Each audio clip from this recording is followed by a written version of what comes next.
کہ آج دنیا کی سب سے بڑی کامیابی میری نظر میں کیا ہے؟ کیا دنیا کے اندر بہترین نمبر لینا؟ کیا دنیا کی کسی بہترین یونیورسٹی سے ڈگری حاصل کرنا؟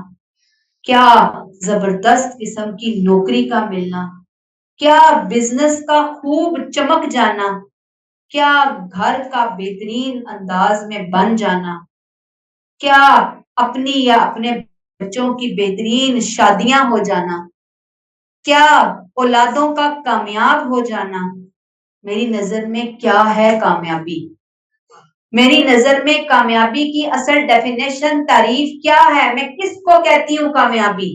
یہ جتنی میں نے ابھی آپ کے سامنے چھوٹی سی لسٹ رکھی نا، جو کہ ہمارے لیے چھوٹی نہیں ہوتی، ہمارے لیے تو ہماری پوری زندگی ہوتی ہے، ہمارا پورا رونا ہوتا ہے، ہمارا پورا دھونا ہوتا ہے، ہماری انرجی ہوتی ہے. یہ وہ چیزیں ہیں جس کے بارے میں پہلے لیکچر میں بتا چکی کہ گدے کی طرح ہم جتے ہوئے ہوتے ہیں، دوڑ رہے ہوتے ہیں، آنکھیں بند کر کے دوڑ رہے ہوتے ہیں کہ کوئی ہم پیچھے نہ رہ جائیں کسی سے اس کامیابی میں.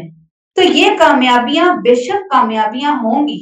جیسے آج کل ایک نیا ٹرینڈ آیا سوشل میڈیا کے اوپر، فالوورز کتنے ہیں، ولاگ کتنے لوگ دیکھ رہے ہیں، وہ گولڈن اور ڈائمنڈ اور وہ بٹن شٹن مل رہے ہیں ہمیں یا نہیں مل رہے.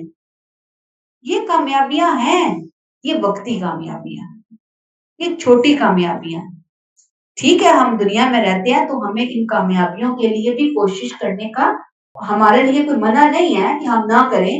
ہم ہاتھ پاؤں توڑ کے نکمے نکھٹو بن کے رہبانیت اختیار کر کے کونے خدرے میں جا کے دنیا چھوڑ کے بیٹھ جائیں، یہ نہیں ہمیں کہا گیا.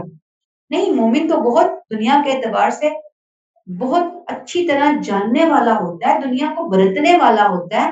لیکن اصل کامیابی وہ ہے جس پر رب نے کامیابی کا مہر لگا دیا، جسے رب نے کامیابی کہہ کر اس کا اعلان کر دیا کہ اصل کامیابی ہے.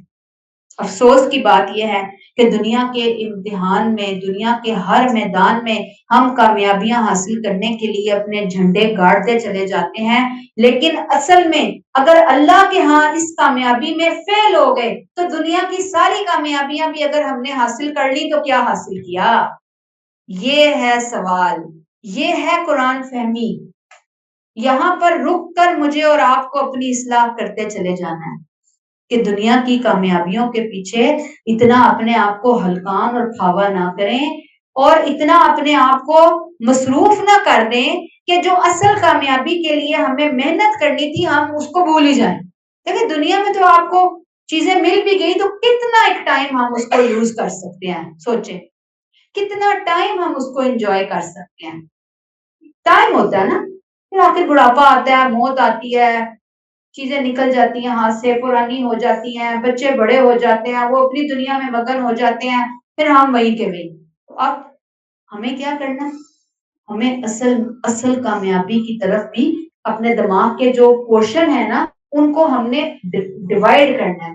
بھئی یہ حصہ ہماری کامیابی، دنیا کی کامیابی کے لیے ہم نے اتنا کام کرنا ہے اور آخرت کے لیے، آخرت کی کامیابی کے لیے ہمیں یہ شیڈیول بنا